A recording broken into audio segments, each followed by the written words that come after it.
In this video you will learn how to get Life360 on your Apple Watch. Download Life360 on your iPhone. Go to the Apple App Store on your iPhone, then search for Life360 and download the app. Sign in or create an account. Open the app on your iPhone, then sign in with your existing account, or you can even create a new account.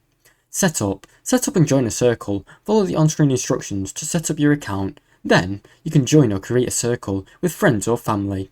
Check the Apple Watch settings. On your iPhone, open the Apple Watch and scroll down to see the list of apps and locate Life360. Install the app Life360 on your Apple Watch. Tap install next to Life360 to add it to your Apple Watch, then wait for the installation to finish.